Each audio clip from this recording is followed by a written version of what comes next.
Hello students, welcome back. और इस video में अपन बात करने वाले हैं डिग्री ऑफ डिसोसिएशन, जिसको अल्फ़ा से डिनोट किया जाता है। ये जो टॉपिक है ये आयनिक इक्विलिब्रियम, इसके अलावा केमिकल इक्विलिब्रियम में भी अपने को काम में आता है। बहुत ही सिंपल सा टॉपिक है और एक सिंपल सा इसका फॉर्मूला है। इसके बाद में अपन इसको क्वेश्चंस पे टेस्ट करेंगे। जो डिग्री ऑफ डिसोसिएशन है इसको डिफाइन किया गया है dissociated moles divided by initial moles, या फिर dissociated concentration divided by initial concentration. ऐसे इसके अपन फॉर्मूले यूज़ कर सकते हैं। ऑलराइट, डिग्री ऑफ डिसोसिएशन को समझने के लिए अपन एक एग्जांपल लेते हैं। लेट्स सपोज अपने पास PCl5 गैस है।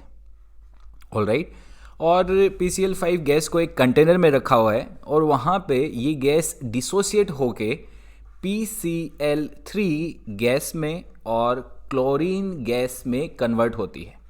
ऑलराइट, और इनके बीच में एक इक्विलिब्रियम स्टेब्लिश हो रहा है। दैट मीन्स जब ये रिएक्शन कंप्लीट हो गई है, उस कंप्लीशन के बाद भी इस रिएक्शन में PCl5 भी है, PCl3 भी है और Cl2 भी है। ऑलराइट, यहाँ पे इनका एक इक्विलिब्रियम स्टेब्लिश हो गया। नाउ लेट्स अज्यूम जब रिएक्शन स्टार्ट नहीं हुई थी, यानी कि t=0 टाइम पे PCl5 के 5 मोल्स गिवन थे। ऑलराइट, उसमें PCl3 और Cl2 के मोल्स नहीं बने थे। This is time t=0। अब कुछ टाइम t पास हो गया और वहाँ पे इक्विलिब्रियम स्टेब्लिश हो गया। मतलब तब तक इस t टाइम के इंटरवल में PCl5 डिसोसिएट हो गया। नाउ लेट्स अज्यूम कि अपने को क्वेश्चन में दिया गया है कि PCl5 के 3 मोल्स डिसोसिएट हो गए। ऑलराइट, PCl5 के 3 मोल्स डिसोसिएट हुए तो PCl5 के कितने मोल्स बचे? 2 मोल्स बचे। ऑलराइट, अब देखिए स्टोइकियोमेट्रिक अगर इनके कोफिशिएंट्स की बात करें तो सबका 1 है। दैट मीन्स अगर PCl5 के 3 मोल डिसोसिएट होंगे तो PCl3 के 3 मोल्स बनेंगे और Cl2 के भी 3 मोल्स बनेंगे। अब अगर बात की जाए डिग्री ऑफ डिसोसिएशन की, डिग्री ऑफ डिसोसिएशन किसके लिए डिफाइन होगा? जो डिसोसिएट होगा उसके लिए। और PCl5 डिसोसिएट यानी ब्रेक डाउन हुआ है PCl3 और Cl2 में। PCl5 के लिए अपन कैलकुलेट करेंगे कि इसका अल्फा यानी डिग्री ऑफ डिसोसिएशन कितना है। उसके लिए क्या किया जाता है? डिसोसिएटेड मोल्स, PCl5 के कितने मोल्स डिसोसिएट हुए? 3 मोल्स डिसोसिएट हुए। और इसके इनिशियल यानी प्रारंभिक स्टार्ट में इसके कितने मोल्स थे? इसके 5 मोल्स थे। तो इसका अल्फा हो गया 3/5। This is it's degree of dissociation. Alright, अब कई बार क्या करते हैं, परसेंटेज डिसोसिएशन की बात कर लेते हैं। जैसे डिग्री ऑफ डिसोसिएशन की बात की गई, वैसे परसेंटेज डिसोसिएशन की बात कर लेंगे। परसेंटेज डिसोसिएशन के केस में अपन इसको सिंपली 100 से मल्टीप्लाई कर देंगे। कोई बोलता है कि इसका परसेंटेज डिसोसिएशन बताओ, तो क्या करेंगे? 3/5 को मल्टीप्लाई कर देंगे 100 से, ये इसका आ जाएगा परसेंटेज डिसोसिएशन। ऑलराइट, अपन ने पहले फॉर्मूले को यूज़ कर लिया। यहाँ पे मोल्स इंपॉर्टेंट थे, ये एक सॉल्यूशन नहीं था, एक सिंपल रिएक्शन थी, 1 फेज की रिएक्शन थी। लेट्स सपोज अपने पास कोई एक सॉल्यूशन होगा, तब अपन कैसे डील करेंगे? नाउ लेट्स सपोज अपने पास एक एसिड है, एसिटिक एसिड CH3COOH, और इस एसिटिक एसिड को वाटर में डिसॉल्व किया गया, यानी इसका एक्वा सॉल्यूशन बनाया गया। अब ये जो एसिटिक एसिड है, ये एसिड होने की वजह से वाटर में ये डिसोसिएट होगा CH3COO- आयन में और H+ आयन में, और यहाँ पे एक इक्विलिब्रियम स्टेब्लिश होगा। ऑलराइट, नाउ अपने को बोला गया है कि t=0 पे लेट्स अज्यूम कि जो CH3COOH है उसकी कॉन्सेंट्रेशन है 0.1 मोलर। ऑलराइट, इसकी कॉन्सेंट्रेशन 0.1 मोलर दी गई है। और जब टाइम t पास हो गया तो CH3COOH कुछ अमाउंट में डिसोसिएट हो गया। 0.1 मोलर कॉन्सेंट्रेशन में से नाउ लेट्स अज्यूम उसकी 0.02 मोलर कॉन्सेंट्रेशन डिसोसिएट हो गई। ऑलराइट, यहाँ पे मोल में अपन बात करने की बजाय कॉन्सेंट्रेशन में बात कर रहे हैं, वो एक ही बात है।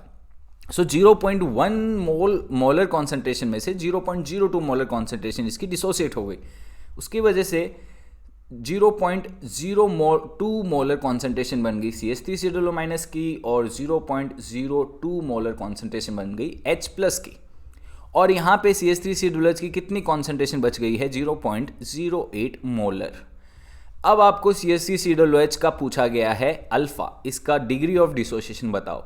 सो क्या करेंगे, डिसोसिएटेड कॉन्सेंट्रेशन, कितनी कॉन्सेंट्रेशन इसकी डिसोसिएट हुई है, 0.02 मोलर इसकी कॉन्सेंट्रेशन डिसोसिएट हुई है। और इसकी इनिशियल कॉन्सेंट्रेशन कितनी थी, 0.1 इसकी इनिशियल कॉन्सेंट्रेशन थी। सो यहाँ से आपके पास अल्फा आ जाएगा। सो ये अल्फा हो गया इसका डिग्री ऑफ डिसोसिएशन। आगे इसको अपन सॉल्व कर सकते हैं इजीली।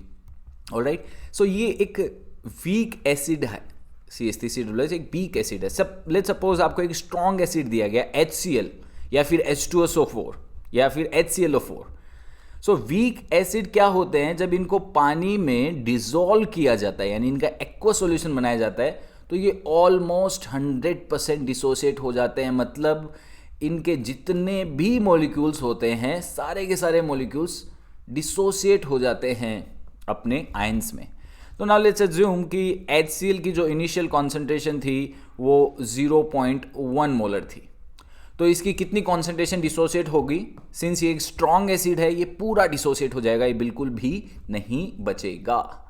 सो इसका अगर अल्फा कैलकुलेट किया जाए तो इसकी इनिशियल कॉन्सेंट्रेशन कितनी है, 0.1 मोलर, और इसकी कितनी कॉन्सेंट्रेशन डिसोसिएट हो गई, जितनी थी वो पूरी डिसोसिएट हो गई, तो इसकी डिसोसिएटेड कॉन्सेंट्रेशन भी कितनी है, 0.1, तो इसका अल्फा कितना होगा, 1।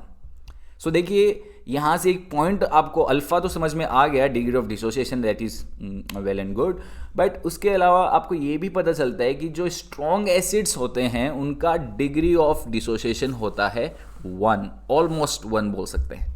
सो डिग्री ऑफ डिसोसिएशन का आपको टॉपिक समझ में आ गया है। आपको सिर्फ और सिर्फ इतना रखना है ध्यान में, dissociated moles divided by initial moles. और अगर कॉन्सेंट्रेशन की टर्म्स में बात हो रही है तो dissociated concentration divided by initial concentration will be your degree of dissociation. और अगर परसेंटेज डिसोसिएशन की बात की जाए तो डिग्री ऑफ डिसोसिएशन को 100 से मल्टीप्लाई करते ही आपका आंसर आएगा। सो गाइस, आई होप आपको ये टॉपिक बहुत अच्छे समझ में आ गया होगा। IIT JEE नीट और NCERT से रिलेटेड कोई भी टाइप के कॉन्सेप्ट्स के वीडियो देखने के लिए आप चैनल को सब्सक्राइब कर सकते हैं। अगर वीडियो पसंद आए इसको लाइक कर सकते हैं या अपने फ्रेंड्स को इस वीडियो का लिंक शेयर कर सकते हैं। This is it in this video. Thank you very much and I will see you later in the next video.